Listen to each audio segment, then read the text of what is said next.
Hello hello and welcome everyone, welcome to the channel. क्या हाल है जी आप लोगों के? फुल ऑन मौज मस्ती चल रही है कि नहीं? सबसे पहले मुझे ये बता दो। और आज हम इसी मौज मस्ती के साथ पढ़ने वाले हैं chapter 2 from trade to territory के क्वेश्चन आंसर्स।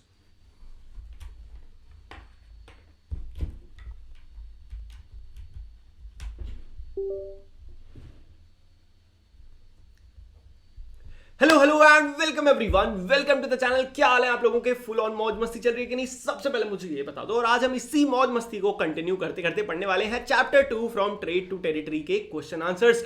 ऑलरेडी एक्सप्लेनेशंस आ चुके हैं, क्वेश्चन आंसर्स एक चैप्टर के ऑलरेडी आ चुका है, तो नहीं देखा जाकर देख सकते हो।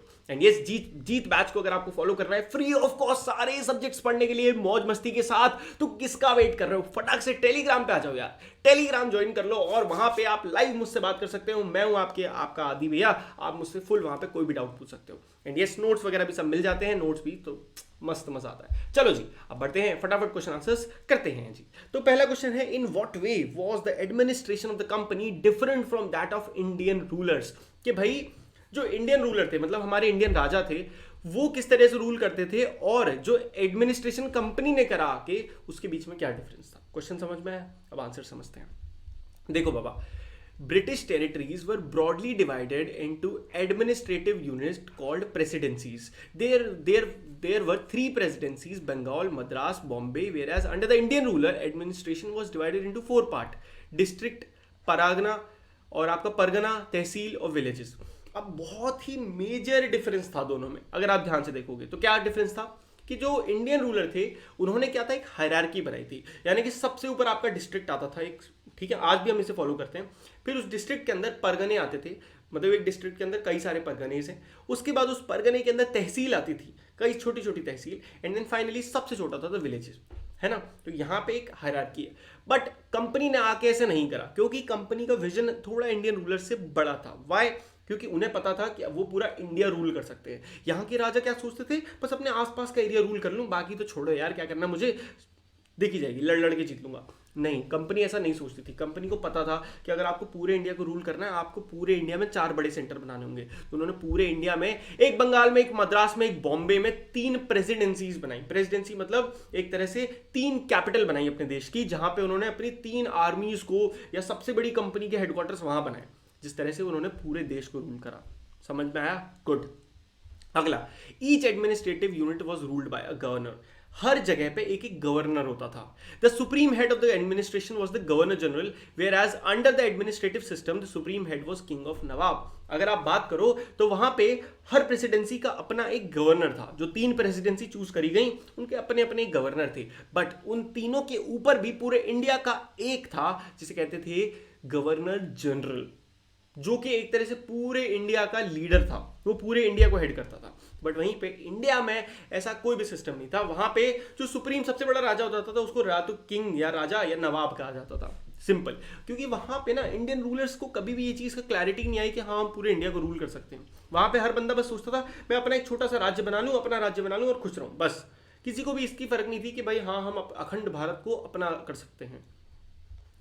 Next, Warren Hastings introduced the new system of justice. Each district was to have 2 civil and criminal code. अब देखो, वॉरेन हासिंग जो थे, उन्होंने एक नया सिस्टम जस्टिस का बनाया। जस्टिस का सिस्टम मतलब आज के टाइम पे अगर हम बात करें, कोई भी क्राइम होता है तो आप क्या करते हो, कॉन्स्टिट्यूशन की जो किताब है उसमें जाके देखते हो कि हाँ इस क्राइम के लिए क्या सजा है। तो वो इस टाइप का सिस्टम कोई था ही नहीं इंडिया में। तो वॉरेन हासिंग से सबसे पहले जो सिस्टम लेके आए वो पूरा वेस्टर्न कल्चर का सिस्टम था, जिसके अकॉर्डिंग हर एरिया में, हर जगह पे आपके 2 सिविल कोड और एक क्रिमिनल कोड होना कंपलसरी है। सिविल कोर्ट में आपके घरेलू या प्रॉपर्टी के मैटर्स ये सब होते थे, और क्रिमिनल कोर्ट में आपकी क्या, सिंपल सी बात है, जहां पे किसी को मार दिया, काट दिया, गोली चला दी या प्रोटेस्ट कर दिया, ऐसी चीजों को हैंडल किया जाता था।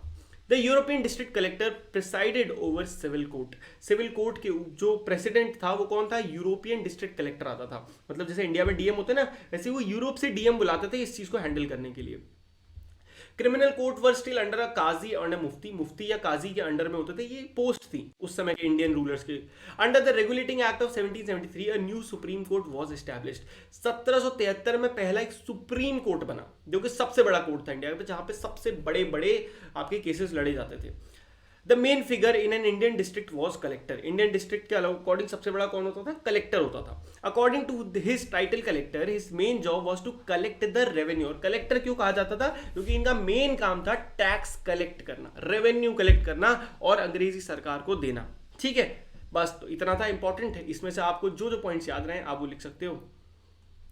चलो नेक्स्ट, डिस्क्राइब उत्तरी। ये तो कौन सा ही क्वेश्चन आ गया। एक मिनट बच्चों, हमने शायद पहले 8th क्वेश्चन को सॉल्व कर दिया है, बट डोंट वरी, हम वापस चलते हैं। ये थोड़ा सा आगे पीछे भाग जाता है, वही मैं कहूँ इतना बड़ा क्वेश्चन कैसे आ गया। ओके, हाँ जी, तो अब आ गया है मैच द फॉलोइंग। फटाफट ये करते हैं और उसके बाद अब हम फर्स्ट क्वेश्चन पे आ गए हैं। ठीक है, तो ये चीज़ मैं वीडियो के मैं टेक्स्ट क्लिक करके लिख दूंगा, सो दैट जो बच्चे देखें ना उनको समझ में आ जाए कि हाँ पहले 8th क्वेश्चन हो गया गलती से, देन फर्स्ट क्वेश्चन आएगा। चलो पहला क्वेश्चन तो बहुत सिंपल है, मैच द फॉलोइंग फटाफट करेंगे। दीवानी क्या था? दीवानी राइट था टू कलेक्ट लैंड रेवेन्यू, यानी कि अंग्रेजी सरकार के पास भी हक आ गया था कि वो भी अब क्या कर सकती है? टैक्स वसूल सकती है इंडियन जनता से। सोचो एक बाहर का बंदा आके हमसे कह रहा है लाओ मुझे टैक्स दो अपनी जमीन का, तो ये बड़ी खराब चीज थी ना। टाइगर ऑफ मैसूर कहते थे टीपू सुल्तान को। फौजीदार अदालत यानी कि क्रिमिनल कोर्ट को हिंदी में कहा जाता था। और राप की रानी चन्नम्मा जो थी, इन्होंने एंटी ब्रिटिश मूवमेंट किया था कित्तूर नाम की जगह पे। ठीक है, ये रानी लक्ष्मीबाई की तरह ही थी। सिपाही किसे कहते थे? सिपॉय को। सिपाही को वहां पे उस समय सिपॉय कहते थे। क्लियर? चलो शाबाश, नेक्स्ट फुल एनर्जी के साथ। हाँ जी भाई, fill in the blanks. The British conquest of Bengal began with the battle of, पहली बैटल किसके बीच में हुई थी? प्लासी। जहां पे किसके बीच में? आपका एक तो वो थे क्या बोलते हैं, एक तो अंग्रेजी सरकार थी एक तरफ, और वहीं पे हमारे एक तरफ थे सिराजुद्दौला, जिन्होंने अकेले लड़ाई लड़ी थी, बट उनके साथ बड़ा विश्वासघात हुआ था। ये सब स्टोरी जानने के लिए आप फटाफट एक्सप्लेनेशन जाके देख लो। हैदर अली और Tipu Sultan were the rulers of Mysore. उसके बाद Dalhousie implemented the doctrine of lapse. Doctrine of lapse क्या था? कि भाई जिस राजा का भी कोई बेटा नहीं होगा वो राज्य हमारे अंडर में आ जाएगा। ये डेलोजी ने करा था, lord Dalhousie. Maratha kingdom were located mainly in the dash part of the India. कहां? साउथ वेस्टर्न पार्ट में मराठा किंगडम लोकेटेड थे। सिंपल। चलो next, true false. Again simple. The Mughal empire became stronger in the 18th century. कैसे? क्या ये true है या false है? देखो, मुगल एम्पायर जो थे वो 18th सेंचुरी में स्ट्रॉन्ग नहीं हुए थे। एक्चुअली 18th सेंचुरी में तो डाउनफॉल आ गया था। 18th सेंचुरी में औरंगजेब मारा गया, उसके बाद मुगल एम्पायर की ऐसी तैसी हो गई, तो ये हो गया false. The English East India Company was the only European company that was with India। देखो, क्या ये ऐसी थी जो इंडिया में आई थी? एक लौती? फॉल्स नहीं, पोर्चुगीज फ्रेंच से लेके सबके सब आए थे भाई इंडिया में, पर टिकने नहीं दिया। बहुत लड़ाइयां हुई आपस में, टिकने नहीं दिया इंग्लिश वालों ने। Maharaja Ranjit Singh was the ruler of Punjab. Yes, he was the ruler of Punjab. The British did not introduce the administrative changes in the territories they conquered। क्या ब्रिटिश लोगों ने कोई भी चेंजेस नहीं करे जहां पे उन्होंने रूल करा? फॉल्स है यार, ये तो उन्होंने बहुत चेंज करा, सिस्टम ही बदल दिया। ये क्वेश्चन हमने अभी पढ़ लिया था पहले, ये वाला। Okay, so what attracted European trading companies to India? वो आई क्यों? सबसे इंपॉर्टेंट क्वेश्चन। तो भाई यूरोपियन ट्रेडिंग कंपनीज इंडिया क्यों आई? उसके रीजंस हैं। पहला, trading with India was highly profitable and fruitful to businessman in Europe. क्योंकि यार हमारे देश के लोग ना बड़ा, मतलब आप समझ रहे हो कैसे लोग थे? अतिथि देवो भव, इज्जत दो, कोई भी बाहर से आता है वो उसको गिफ्ट्स दो, बहुत खुश रखो, फुल हॉस्पिटैलिटी, मतलब बड़े अच्छे लोग थे, सीधे भोले लोग थे, तो बिजनेसमैन बड़ा फायदा उठाते थे। The European trading companies purchased goods at cheaper and sold them in Europe at higher price. India में ना पैसे की कोई कमी नहीं थी। तो देखो सिंपल सी बात है, जिस देश में पैसा ज्यादा होता है ना, वहां पे करेंसी की वैल्यू कम होती है। भाई पैसा ज्यादा है, करेंसी की वैल्यू कम है, लोगों के पास अंधा पैसा है। ये रीजन था। जब वो लोग यहाँ, उन्होंने देखा यार यहाँ तो लोगों के पास बहुत पैसा है, तो उन्होंने यहाँ पे इंडिया में सामान बहुत सस्ता है, मतलब उन्होंने यहाँ के अकॉर्डिंग बड़ी सस्ती चीजों में खरीदा, वहां जाके बड़ा महंगा महंगा बेच रहे हैं, तो बड़ा प्रॉफिट उठा रहे हैं, मजा आ रहा है उनको, तो इसलिए वो आ रहे हैं। The fine qualities of cotton and silk produced in India had a big market in Europe. तो यहाँ पे बहुत अच्छी क्वालिटी के रॉ प्रोडक्ट्स थे, कॉटन, सिल्क और भी बहुत सारी चीजें, टोबैको और आपका बहुत सारे प्लांटेशंस जो थी यहाँ से इंडिया से लेके जाए जाते थे। Indian spices like paper, clove, cardamom, cinnamon, ये सारी ग्रेट डिमांड थी यूरोप में इन सब की। ठीक है, तो इसी वजह से ये सारी कंपनीज इंडिया आई थी। Next, what were the reasons of conflict between the Bengal nawabs and the East India Company? तो देखो भाई, in the 18th century after the death of Aurangzeb, the Bengal nawabs asserted their power and autonomy. जैसे ही देखो, जब तक औरंगजेब था कोई भी इंडिपेंडेंट रूलर और नहीं निकल पा रहा था औरंगजेब की पावर की वजह से। But as soon as Aurangzeb की डेथ हुई 18th सेंचुरी में, उसके बाद क्या हुआ, जो नवाब थे उन्होंने क्या बोला, भाई अब तो हम किसी के अंडर में नहीं है ना, अब तो हम अपने नवाब हैं भाई, हम अपने अकॉर्डिंग रहेंगे, हमारी ऑटोनॉमी है, मतलब अब हमें कोई रूल नहीं कर रहा। But through the 18th century, the conflict between them and East India Company intensified. हुआ क्या, बट जैसे ही 18th सेंचुरी खत्म होने पे आई, हुआ क्या, वो बेचारे अकेले रहना चाहते थे, इंडिपेंडेंट होना चाहते थे, कंपनी इंटरफेयर कर रही थी बार बार कि नहीं ऐसे नहीं, ऐसे करो, ऐसे नहीं वैसे करो, ये नया रूल लाओ, वो लाओ, वो लाओ। वो बेचारे उनके बीच में इंटेंस होती गई सिचुएशंस, कंफ्लिक्ट बढ़ते गए। Nawabs refused to grant the company concession, demanded large tributes, denied it the right to mint coins, stopped it from extending its fortification. They claimed that the company was depriving the Bengal government of huge amount of revenue and also undermining their authority by refusing to pay taxes, writing disrespectful letters and humiliating them and their officials. On the other hand, अब देखो यहाँ तक बोलते हैं कि बंगाल वालों ने करा क्या, उन्होंने नवाब से क्या बोला कि भाई देखो ये जो कंपनी है, पहली बात तो बाहर के देश से आई है, दूसरी चीज़ ये टैक्स नहीं देती हमें और इसे देना चाहिए, तीसरी चीज़ ये अपने नोट छापे पड़े हैं, मतलब अपने सिक्के छापे पड़े हैं, इन्हें किसने दी परमिशन, हमने तो नहीं दी भाई, हम तो नहीं देंगे। उन्होंने साफ मना कर दिया ऐसी की तैसी, तुम अपने महल किससे पूछ के बना रहे हो, हमसे पूछा, हमसे पूछो, हम तो परमिशन तक भी नहीं देंगे। ऐसी मतलब ये सारी उनको दिक्कतें थी, उनको साफ क्लियर था भाई हम किसी और को क्यों परमिशन दें कि वो हमारे सामने आके राजा बनता जा रहा है और हम उसे बनाते जा रहे हैं, आइए सर प्लीज़ राजा बनिए, आइए आइए आप ये भी ले लो, ये भी ले लो, ये पावर भी ले लो, टैक्स भी मत दो, आओ मौज करो। ये तो गलत था ना, इसीलिए दिक्कत हो गई। अब वहीं पे कंपनी जो थी declared that its trade was getting ruined because of the unjust demands of the local officials. It believed that trade could only flourish if the duties were removed. To expand trade it wanted to enlarge its settlements, buy up villages and rebuild its fort. वहीं पे company ने क्या बोला, company ने साफ बोला कि भाई देखो ये जो बंगाल है ना, इसकी जो डिमांड्स हैं भाई ये बहुत ज़्यादा है, इसकी वजह से हमारा बिजनेस सही से नहीं हो पा रहा है, ये बार बार टैक्स मांग रहा है, भाई हम तो नहीं दे सकते टैक्स, हम टैक्स ही देते रह जाएंगे, ये वो उल्टा सीधा। और उसके बाद हम तो चाहते हैं भाई हमारा बिजनेस नहीं बढ़ पाएगा अगर हम गाँव नहीं खरीदेंगे, हम टैक्स नहीं वसूलेंगे और हम अपना फोर्ट नहीं बनाएंगे। तो ये सारी थी। तो आई होप अब आपको समझ में आ गया होगा कि क्या इशू था बंगाल के नवाब्स और ईस्ट इंडिया कंपनी के बीच में। How did the assumption of Diwani benefit the East India Company? Diwani right was the right to collect tax. सोचो एक बाहर के देश से बंदा आके आपसे ही आपके ही घर में रहने का टैक्स वसूल रहा है, ये राइट उसे मिल गया। So is it right from any angle? नहीं ना। अब देखते हैं हुआ कैसे। The diwani right to the East India Company was benefited in several ways. भाई उनको बहुत फायदे हुए इससे। The diwani allotted the company to use the vast revenue resources of the Bengal.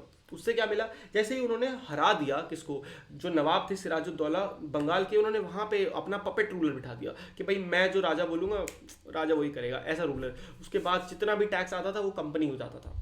The East India Company monopolized trade and began direct plunder of India's wealth. ये वो time था जिसकी वजह से ईस्ट इंडिया कंपनीज ने मोनोपोली कर दी, भाई और कोई कंपनी को हम काम करने नहीं देंगे क्योंकि राजा भी हमारा, प्रजा भी हमारी, बस बात खत्म, पैसा भी हमारा।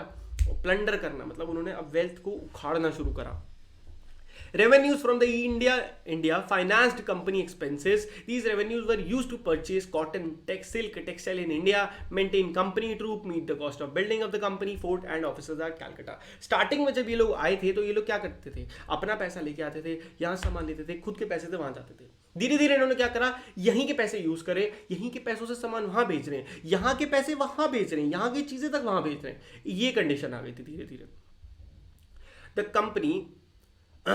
The company used its political power to monopolize trade and dictate terms. They could impose their own prices that had no relation to the cost of production. The company used revenue of Bengal to finance exports of Indian goods. ये तो मैंने line अब समझा दी, Oravel line नहीं बोल रही है। Company के पास लिटरली पॉलिटिकल पावर आ गई थी, वो एक तरह से कुछ भी कर सकते थे। वो 5 रुपए की चीज को 10,000 रुपए में भी बेच सकते थे, जिसमें कोई कुछ नहीं कर सकता क्योंकि राइट तो पूरा उनका था और राजा तो गधा था, राजा तो मतलब पपेट राजा था, कुछ भी बोलो वो मान जाता था। तो इसी वजह से okay, next question 7, subsidiary alliance क्या था ये समझना इंपॉर्टेंट है। It is a very good question.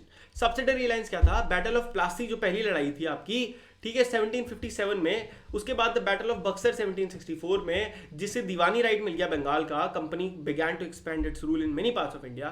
For that it had devised several plans. One among them was the subsidiary alliance according to the term of its alliance. अब ये subsidiary alliance उन्होंने शुरू करा।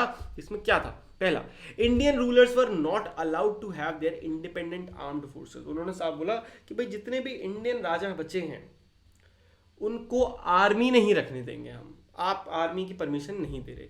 They were to be protected by the company but pay for the subsidiary forces that the company was supposed to maintain for the purpose of the protection. उन्होंने बोला एक काम करो, आर्मी को प्राइवेट कर दो, मतलब आर्मी राजा को नहीं, हम आपको आर्मी देंगे, हम आपको प्रोटेक्शन देंगे और बदले में आप हमें खूब भर भर के पैसा दोगे.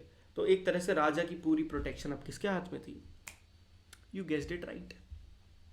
Okay, if the Indian rulers failed to make the payment, then that part of the territory was taken away by the company as royal penalty. और गजब की बात देखो, मतलब चेरी ऑन द केक क्या था, उन्होंने कंडीशन रख दी, जो पैसे नहीं दे पाया प्रोटेक्शन के, उसका पूरा राज हो गया अपना, इधर जेब में, टेंशन खत्म. ऐसी चीजें. फॉर एग्जाम्पल 1801 में nawab of Awadh was forced to give over half of his territory to the company for failing to pay off the subsidiary forces. तो इसी तरह से क्या हुआ था, नवाब थे बेचारे, वो पैसे नहीं दे पाए समहाउ, उसकी वजह से उनकी आधी टेरिटरी अंग्रेजों ने ले ली. ठीक है. ओके, 8th क्वेश्चन ऑलरेडी हो चुका है, so let's skip this one and question 9th, I hope ये लास्ट है शायद जितना मुझे याद है. Describe the changes that occurred in the composition of the companies army. तो कंपनी की आर्मी में क्या क्या चेंजेस आए, और ये इंपॉर्टेंट क्वेश्चन है, इसकी वजह से सिपाही म्यूटिनी हुई थी, वो हम आराम से कभी समझेंगे. Now, during the 18th century, when the East India Company began to recruitment for its own army, it started recruiting peasants and began training them as professional soldiers. कितने चालू लोग थे. इन्होंने क्या करा, जब इनका वो टाइम आया कि इन्होंने आर्मी बनानी थी, इन्होंने क्या करा, पीजेंट्स, एकदम गरीब लोग बेचारे, जिनके पास कोई खाने वाने को ज़्यादा चीज़ें नहीं थी, बेचारे गरीब जिंदगी थी, तो उनको उठा लिया. बोले ये तो पैसे मजबूर हैं, पता है ये तो कुछ कहेंगे नहीं, इनको उठाओ. इनको ट्रेनिंग कहाँ की थी? इंडियन ट्रेनिंग नहीं दी, कोई हिंदुस्तान नहीं, कुछ नहीं, कोई नेशनल फीलिंग्स नहीं आनी चाहिए. इनको रखा अंग्रेजों की तरह कि भाई आपको वहीं की ट्रेनिंग दी जाएगी, वही सिखाया जाएगा कि इंग्लैंड हमारे, मतलब क्वीन हमारी, सब कुछ है, इस टाइप से. Like the Mughal army, the company's army was also composed of the cavalry and the infantry regiments, with the cavalry dominating the army. However, as warfare technology changed during the 19th century, the cavalry requirements of the company army declined. As the soldiers had to be armed with muskets and matchlocks, the infantry regiments became more important. So, देखो, किसी भी army में 2 type की regiments होते हैं आपके. एक तो कैवलरी होता है घोड़े पे, घुड़सवार, टक टक टक टक टक. तो स्टार्टिंग में मुगल की तरह इनकी भी कैवलरी आर्मी ज्यादा थी, और इन्फेंट्री जो पैदल जाते हैं वो कम थी. बट विद टाइम उल्टा हो गया. क्यों? क्योंकि भाई बंदा ना घोड़े पे बैठ के बंदूक नहीं चला पा रहा है, घोड़े बैठ के गिर पड़ रहा है, वो खुद ही घोड़ा ही कूद जा रहा है. तो इसीलिए जो पैदल वाला बंदा था वो आराम से बंदूक चला पा रहा था. तो धीरे धीरे ये चीज शिफ्ट हो गई. पहले पैदल लोग ज्यादा कम थे, घुड़सवार ज्यादा थे, फिर घुड़सवार कम हो गए, पैदल लोग ज्यादा हो गए. ठीक है, चलो.